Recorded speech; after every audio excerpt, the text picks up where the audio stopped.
depends on where you find that they must look at the same. Not necessarily tribal or regional. But I have said that.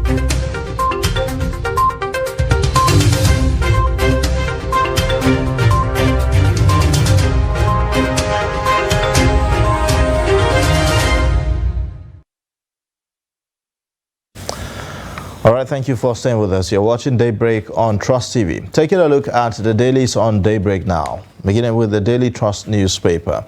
The lead story, food access drops as inflation hits 18-year high. It has the riders that says Nigerians lament hunger, poverty, farmers blame corruption, poor policy implementation, prices drop in Taraba, but no money to buy. We are intensifying all-year food production, says federal government. You have above the lead story, Israel-Hamas war. Saudi Arabia summons Nigeria, other OIC countries to emergency meeting on page 26. Appeal court sack. Abu fingers Akpabio. Senate president denies involvement on page 10. Cattle market. Northern traders cry out over Abia eviction threat on page 6. You also have below the lead story, 17 abducted Kaduna villagers still in captivity 17 days after on page 11. FEC okays $1.5 billion World Bank loan, $80 million Equity Knowledge Zone project on page 5. Conjunctivitis outbreak hits 15 local government areas in Adamawa on page 6. Now, experts react as FG proposes 626 trillion naira for 2024 budget, benchmarks crude price at $73.96 per barrel, dollar at 700 naira so these are the main stories on the Daily Trust newspaper this morning. Let's begin the Punch newspaper now with a very shouty big story there. With the Kika 2024 federal government plans 26 trillion naira budget and debt servicing to gulp 8.25 trillion naira. Two writers attached to this story. One says personnel debt service costs to gulp 62% of the 26 trillion naira, and government plans 700 naira per dollar. And for the government, okays 2024 to 2026 MTEF, and Tinubu to present a signed budget before December 31. That's a lead story in the Punch newspaper. And above that, we have federal government gets over $1.5 billion fresh World Bank AFDB loan December. That's coming from Wale Edun. That story is on page 19. And subsidy removal, Naira for push food inflation to a whopping 30.64%. You might want to get details of that on page 19. On Israeli-Hamas, Putin demands ceasefire. Cardinal offers sell for hostages. Oh, wow. Putin making a statement that you might want to wonder what he's saying. Page 27 has details of that story. And a very pathetic pictorial here about the plight of pensioners. And the headline that follows it says, 20 Osun pensioners suffer exhaustion amid a rowdy verification. Page 8 has details of that story. And below it, we have on palliatives, Nigerians condemn poor ration and lambast governors. Page 2 accommodate that story. Then Third Mainland Bridge, now a death trap. Motorists lament. Page 4 and 5 has details of that story. Akpabio behind my removal from Senate. Abu alleges that on page 23 there, on page 23 of the Punch newspaper. That's all the details you can find in front of the Punch newspaper for this morning. All right, the Daily Sun newspaper leads with a story that says reps under fire over 130 million naira SUV. Nigerians furious, federal lawmakers are getting expensive vehicles at time of economic hardship.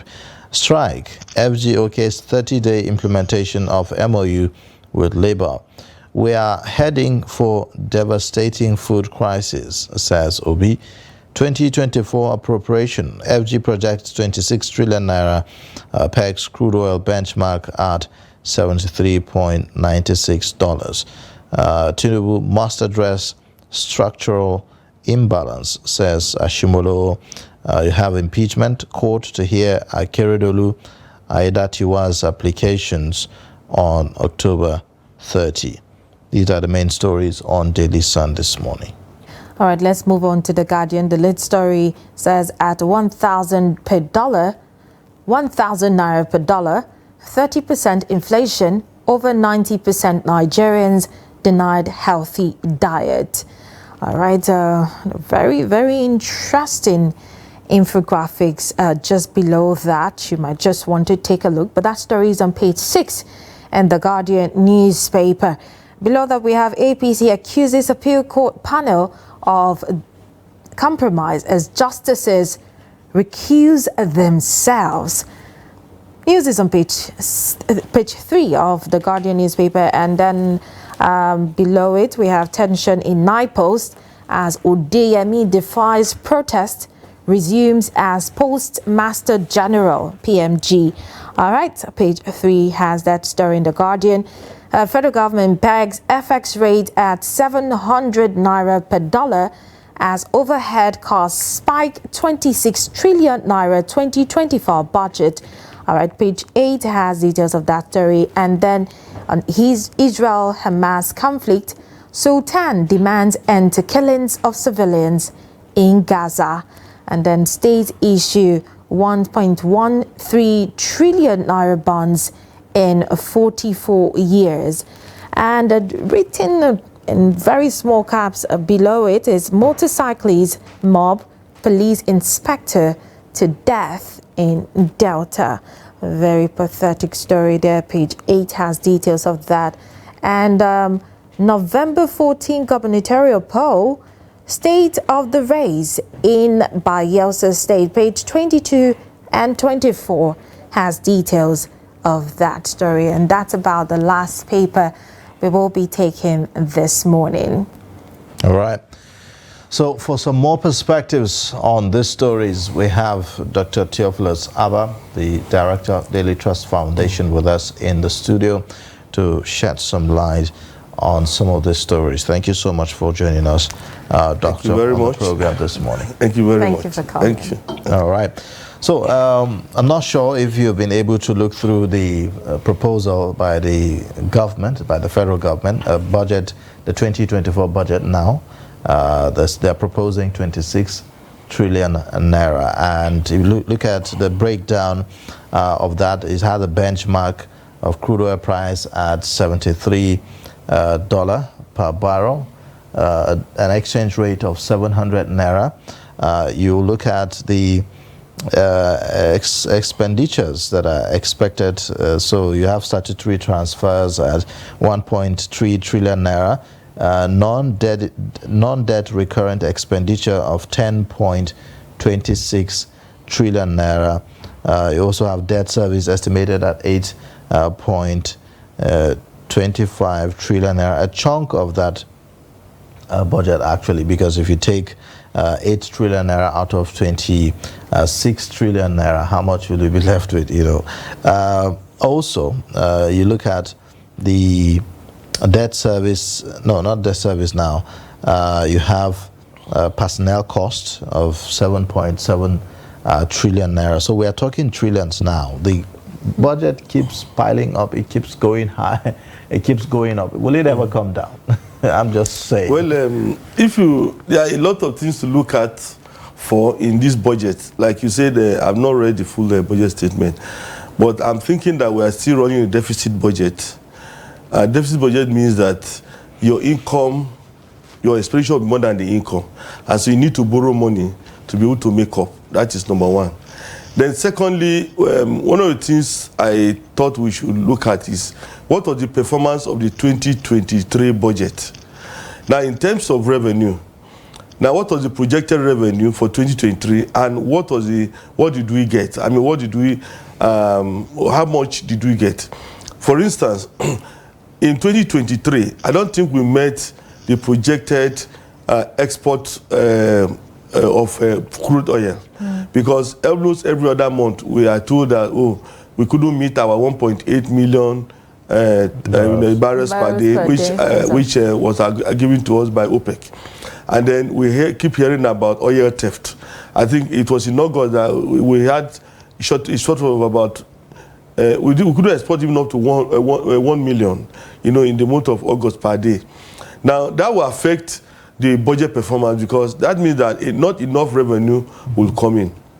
Secondly, internally generated revenue like FIRS or the VAT and all this and all that. How much did we generate in 2023? Now, if we are projecting even the forex benchmark, yes, if we are projecting an increase in the budget, and it is obvious that we didn't generate enough revenue in 2023, to be able to meet the cost of, all the expenses that we had in mind. So why are we, hiking it to, 26 trillion? That is the question. Now, when the president, when the government knows that 700 naira to dollar is not the realistic rate, because even as at now, we are talking about 760 something naira to a dollar. That is the exchange rate. We are pegging it at 700. I don't know why it has to be so. Now, perhaps the government is anticipating that the dollar rate is going to come down. Well, we are waiting, because from what we are seeing at the moment, the supply side of this dollar economy is not favorable.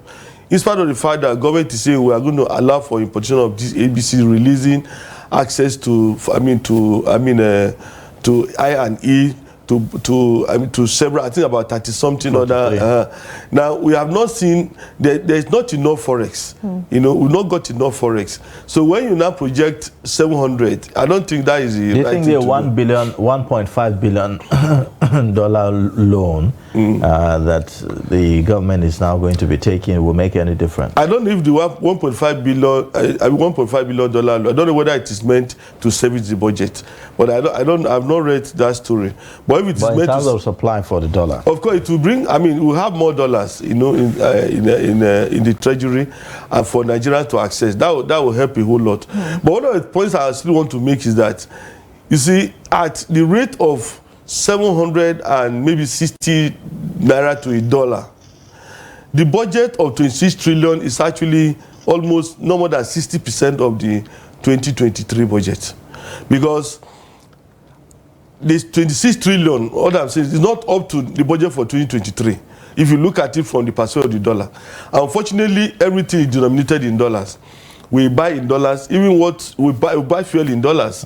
So if you made the budget of 21 trillion, when the dollar was officially at maybe 430, 440, 450, and now you make a budget of 26 trillion, when the dollar is over 700 naira, it means that the one that was made when the dollar was $450 is higher in terms of the amount that is available for the country to spend. So it's okay that you're having 26 trillion, but then debt servicing, as at this year, debt servicing took about 90% of the revenue. It's not like, whatever we generated, 98%, or 98%. So if debt servicing takes about 98% of the revenue, and I know that whether the medium term budget framework, economic framework, 2023 was supposed to be a very bad one, because we're supposed to spend almost 100% of what we are owing. So as it is now, I don't know whether this is a budget of hope, because a lot of variables are not in favor of the economy. So when they say 26 trillion, I don't know how much of that trillion they will get, from tax, from oil sale, unless a lot of issues are dealt with. One of them, oil theft. And at the same time, we're talking about SUVs for lawmakers, House of Reps members, costing 130 million naira. That's for one SUV. I think that is very insensitive to me. It's very, very insensitive, because I don't think there's any lawmaker who does not have a car of his own, a personal car. And if we say, okay, for this year, 2023-2024, the economy is in a very bad shape. Let's demonstrate sensitivity to the plight of Nigerians. Let's skip this car until the economy improves. I don't think the lawmakers will perish. They will still be able to drive cars. They will still be able to fly from one part of the country to another. Now, so getting cars worth 130 million for each lawmaker is very, very insensitive. You know, and of course, if you dig into that cost of the SUV, you will likely discover that they're buying it at three times the market value of that car. Because I remember in my old years, my old life as a newspaper editor, we dug into it. At that time, they bought SUVs for about 40-something million. And we discovered that the market price of that SUV, brand new one, was less than 15 million at that time. It was less than 15 million, but we buying it for about 40-something million. So this one, they are talking about 130 million. 130 million is a lot of money, no matter how you look at it. And then you are using to buy just one. This can buy a whole lot of things. Under the current atmosphere we find ourselves. So I don't see any reason why they cannot sacrifice the SUVs. You know, if they say, okay, this money is supposed to be used to get SUV for you, but we are going to use it to provide palliatives, buy rice or something for your own constituency, it will go a long way. Do you think that they should maybe go for a lesser car since they're entitled to an official car? 130 million naira, that's a lot, right? It's a lot of money. Many Nigerians are making sacrifices. We're talking about 360 House of Reps members. So if you do the maths, let's just even say 100 million per House of Reps member per lawmaker, right? If you multiply that by 360, you are talking about 3.6 billion naira. 3.6, which is a lot. Which is a lot of money. That's a lot of money. That's a lot of money. And other entitlements too, aside the cars. You know, many Nigerians are making sacrifices. Many Nigerians are no longer driving their cars. And many people are trekking. And we are not talking about the furniture allowance yet. No, the furniture allowance, electronics and the rest of that. And for me, that was very sinful because, you see, at the terminal point of the last regime, they carted away all the furniture in their offices. You know, some people removed AC, removed television, removed furniture, removed almost everything. And we're asking, why are you removing this? He said, oh, you were being auctioned. So what's wrong with the new, senators or House of Reps members, you know, making use of those furniture? If necessary, refurbished. So the argument was that those lawmakers bought it with their own money. Why must they buy it? Why must you sell this to them? And that there was a budget. There was a budget for it. It was for them. For their tenure and so on. So you hear all that kind of argument. But then the thing is, the National Assembly Service Commission, for instance, isn't there a way to say, okay, what we are buying is not for a 4-year term. It's for the National Assembly. Yes. So whether you come or you are going, you leave it there the way you met it. And if it's time to refurbish, it will now be on the National Assembly Service Commission to take the responsibility to be the one to refurbish and to make sure that, you know, the furnitures are in place. She said that's how it should be. You can't, you can't say, oh, you work in an office, you are the managing director or in that office, and then you say, oh, while leaving the office, I have to go with my furniture. It doesn't happen. It's only in government, and maybe in the national state that kind of thing happens. You know, I don't see permanent secretaries cutting away all the chairs and all the television in their offices. Some of them do. But it's very unholy. It's not right. Take away the cars that they work. But the bottom line is that if other Nigerians are making sacrifices, these lawmakers must be seen to be leading us by example. They must make sacrifices. They must say, oh, as far as we are not getting new cars. We are not going to, even if we are going to get new cars, we can get made in Nigeria cars. You know, there was one year I went to India so many years ago, and I discovered that people were driving Maruti. Maruti was like the old Peugeot 404. I don't know. Maybe you may not know the Peugeot 404. Maruti was like the old Peugeot 404, something like today's some of the taxes that you use. That was what a lot of people were using. Whether you're a big man or you're a small man, whosoever you were. And it was a law in India that you don't use a car that was not made in India. You know, and so you saw the India Prime Minister driving a car that looked like the old 404. And I mean, like we said, notice point. You see the Prime Minister. So you mustn't drive an SUV of 130 million for us to know that you are a senator or you are a House of Reps member. It mustn't be so. And under this current atmosphere, that's my argument. We must be sensitive. People are suffering. People are making sacrifices. Why is it that because you are in the Senate or you are in the House, you are not ready to make sacrifices? It shouldn't be so. All right. So at the same time, okay, you want to go? Right. Okay, so I wanted us to talk about this very shouty headline that talks about food access drops as inflation hit 18-year high. We're talking about 24% increase in inflation, and then this one is shooting off the roof. Which way, Nigeria? But if you look at the statistics, according to the NBS, the inflation generally is about 24.something%. But the food inflation is higher. Year-on-year inflation rate. Food inflation is about 30.something%, which means that, you know, what we are buying this year is 30% higher than what we bought last year when we talk about food items. So it's not just the general inflation rate. That means that food inflation is quite serious. I think that is how to look at it. Now the issue is this. You see, there were a lot of contradictions in Nigeria. We have silos, and the government was supposed to have bought excess food and stored in the silos. So when Tinubu came up with his palliative and released some billions, what we expected government to have done was, okay, let's enter into the silos, pull out, you know, this rice, this beans, whatever you have kept there, and sell to the people at a very cheap rate. But you know what happened? It became a negative development because the people who got this money, billions from government, went into the market and mopped up the rice, hiking the cost of food items. So even the palliative that government claimed to have put in place contributed to food inflation. I mean, but can we really blame the palliatives so soon? Of course we should, because it's just a month ago. No, it's not about the timing, it was about the practice. You are supposed to supply rice. You know, instead of you to go and look for your rice where you can get it at a cheaper rate, you went to the market where the ordinary Nigerian goes to buy rice, to mop up the rice. So the rice sellers had to jack up the price, and up to now it has not come down.